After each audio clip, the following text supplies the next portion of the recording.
Welcome. In this session, we will talk on one of the major topics for environment and general studies, that is the COP22 and the recent Marrakesh proclamation that took place. Now we'll start with what is COP and then we'll move forward to the Marrakesh proclamation. Now when we talk about COP, that is Conference of Parties, and this Conference of Parties is one of the supreme governing bodies of UNFCCC, that is the United Nations Framework for Climate Change. Now this framework for climate change by UN was established in 1994 and it aimed to limit or to control the changing implications of climate change. So because of the changing climate, you have certain implications that come up. Those are in form of global warming, greenhouse effect. These are some of the primary ones to note. So we will be discussing the general topics in a separate lesson. Right now we will be focusing on the various summits that took place. Now this COP22 accounted for 197 nations. It includes 196 nation states plus European Union, and Palestine joined in March 2016. So Palestine is again important. Now since 1994 there has been a conference of party that has been happening every year. So the first one, that is the COP1, was held at Berlin. COP2 was held at Geneva. Now COP3 is really important because it was at COP3 1997 when Kyoto Protocol came into existence. And when we talk about Kyoto Protocol, the main idea was that US was the largest greenhouse emitter at that time. However, it was not ready to join the protocol and it was not ratifying to the protocol. Trading of greenhouse gases was an important concept that was discussed under the Kyoto Protocol, and it talked about emission allowance and the concept of carbon trading, which we will cover in a separate lecture. Now after COP3, the next important was COP11, where you had the Montreal Protocol, which mainly talked about the ozone depletion, and you have at the Montreal Protocol itself, you had the establishment of CMP1. The next was COP21, and this was again important. This was held at Paris and it was also known as the Paris Agreement. Under COP21, you had the CMA1 that was finalized, and together CMA1, CMP and COP had a joint meeting at Marrakesh, and you had the Marrakesh proclamation that came into effect. Now this Paris Accord was ratified by 58 states according to the basis of 55% of the greenhouse gas emission that they lead to. So we will be discussing these in detail separately. Now this COP basically aims to work around two things. First is to operationalize the Paris Summit that was held in 2015 and provide advanced work for the pre-2020 standardizations or pre-2020 rules that should come into effect. Now before we start with the Marrakesh proclamation, there was another question, why there was a need for COP to be established. This COP was established under the idea propounded by the IPCC, that is the Intergovernmental Panel for Climate Change. And this IPCC is a joint initiative of World Meteorological Organizations and UNEP, that is United Nations Environment Program. Under this you had the IPCC that was released in 1988 and it would have its next meeting in 2018. Now IPCC basically talked about three fundamental ideas as to why there is an urgent requirement for climate change to be discussed. First is the increase in the number of heat waves. The second is the impact on Greenland and the decreasing ice in the Greenland during the last 10 years, which has been accounting to 215 billion tons per year.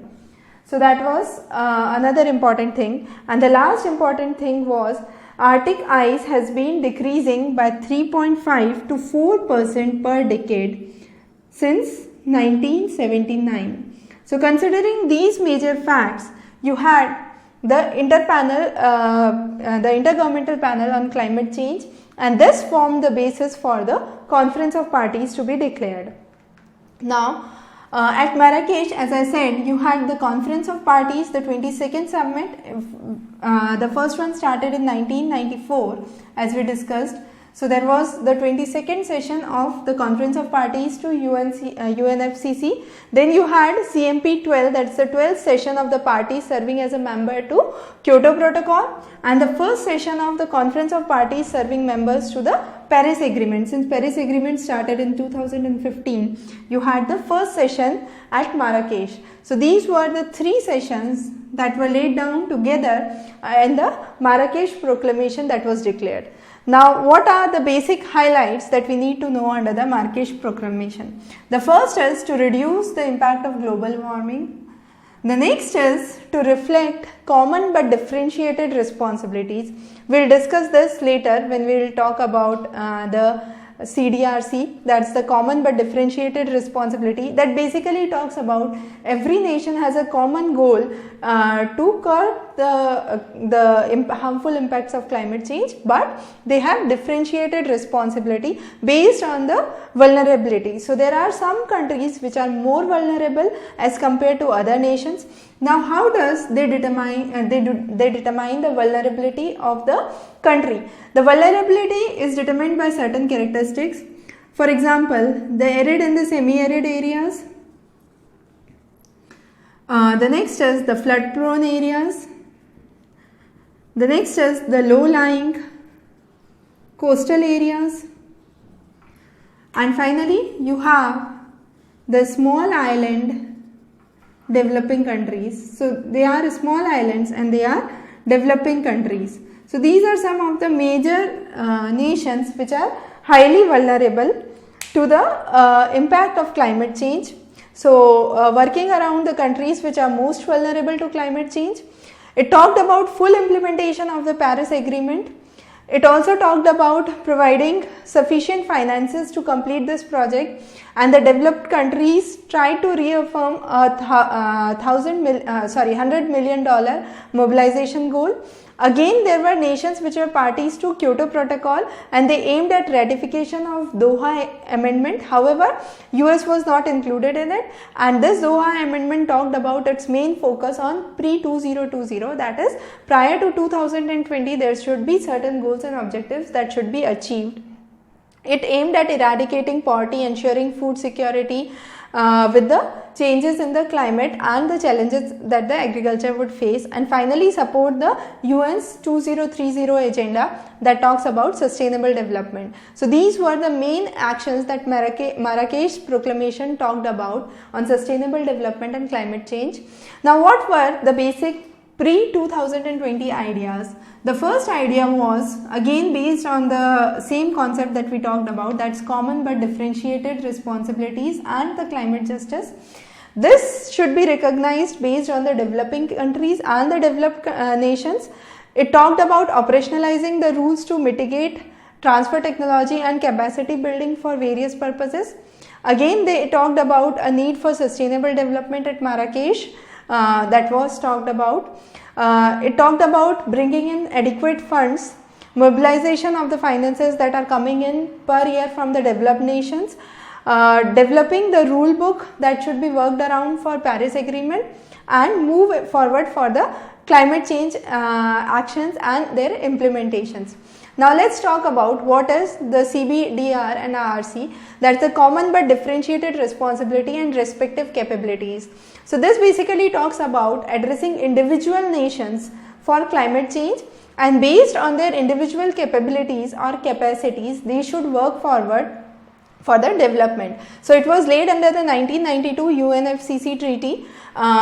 It basically talked about Annex 1 and non-Annex 1. Annex 1 were the developed nations, so they had greater role in the mitigation of climate change.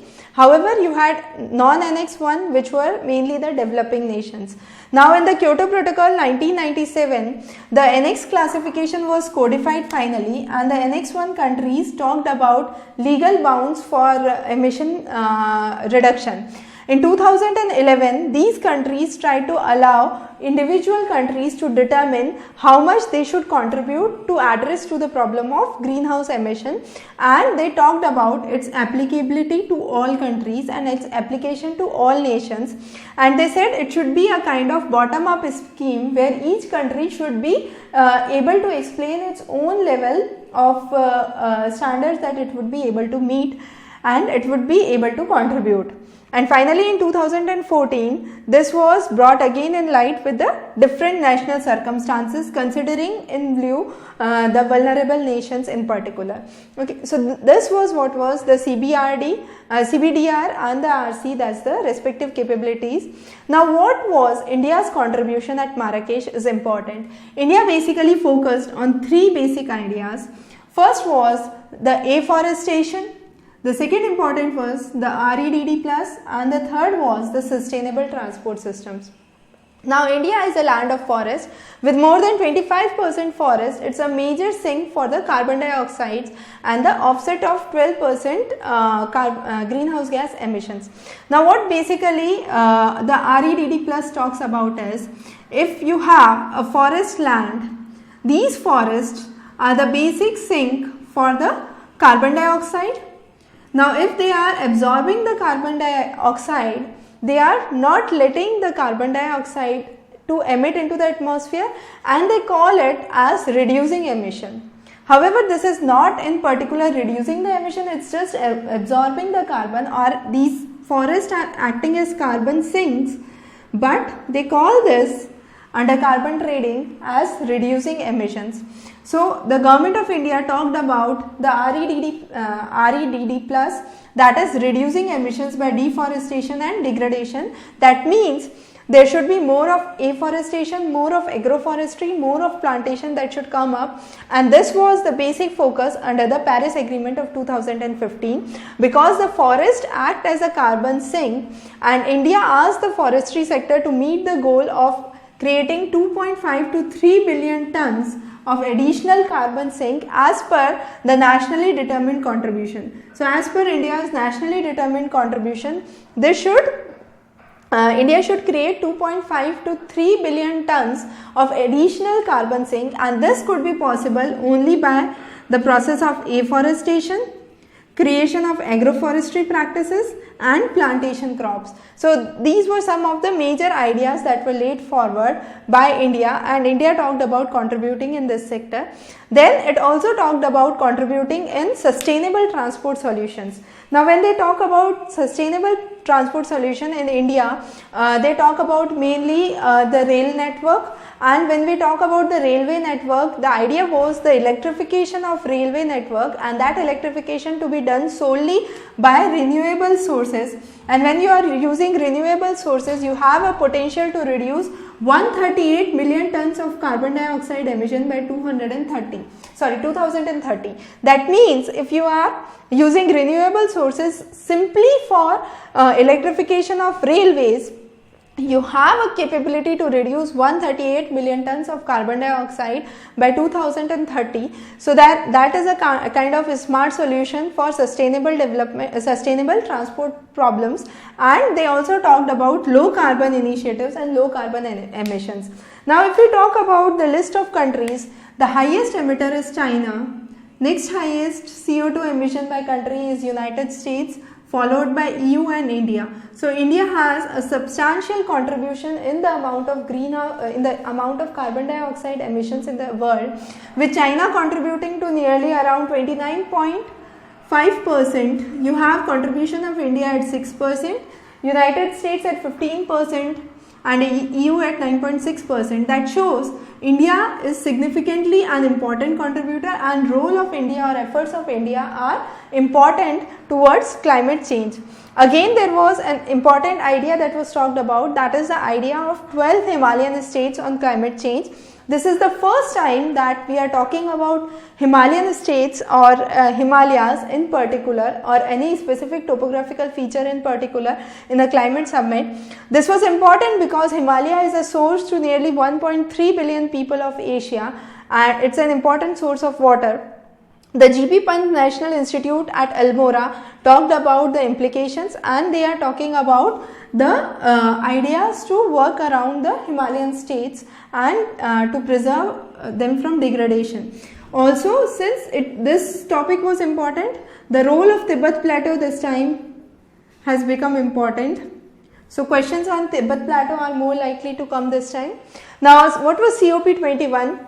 The COP21 included the 196 parties, and it adopted the Paris Agreement. This Paris Agreement talked about keeping the global temperature rise this century well below the 2 degree, and that was above the pre-industrial level, and to limit it to 1.5 degrees. India, China, US are the major countries that talked about curbing the pollution to deal with the problems. However, the recent President-elect Donald Trump talks to boost about oil, gas and coal, and he totally is against the idea of Paris Agreement, and that would have a kind of serious implications on the climate if US withdraws itself from the climate summit. So this perspective has again become important, and this is important as a question this time. Now, what were Doha amendments? Doha amendments were made to the Kyoto Protocol in 2012. They were aimed at cutting down the greenhouse gas emissions by 2020, mainly by the developing nations.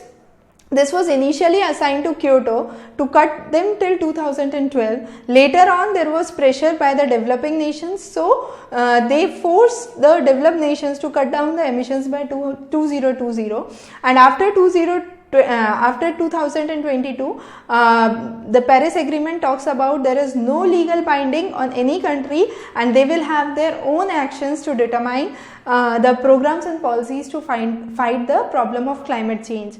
So after 2022, the Paris Agreement talks about no legal binding to any nation. Now, this were the basic highlights. Now, based on this, we will be discussing some important MCQs. Now, this was a question that was asked in the NET exam for September, the Kashmir paper.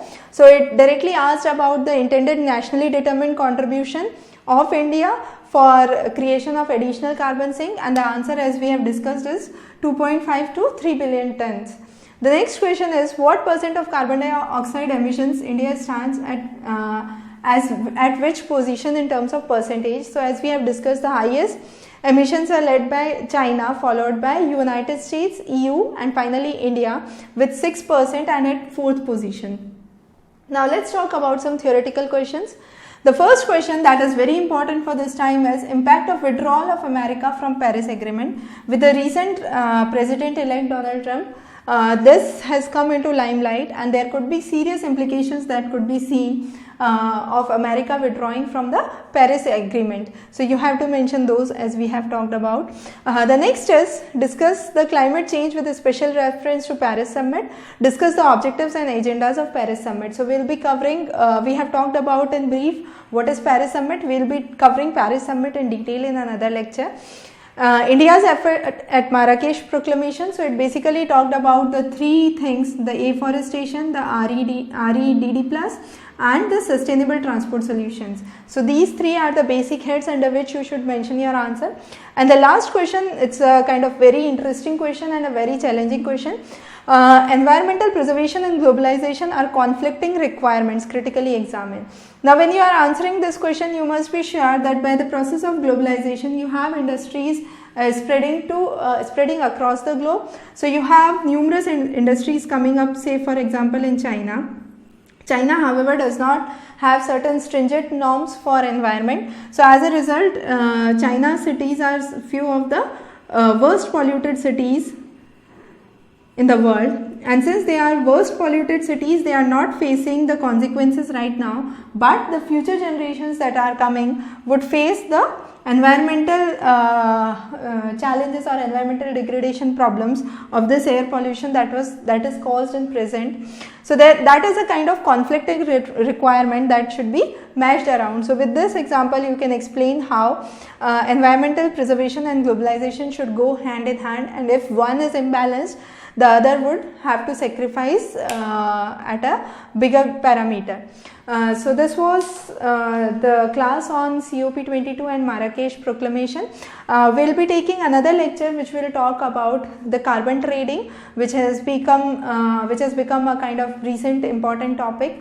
We'll be discussing that and Kyoto Protocol in a subsequent lecture. You can subscribe to our channel for further updates. Have a good day ahead.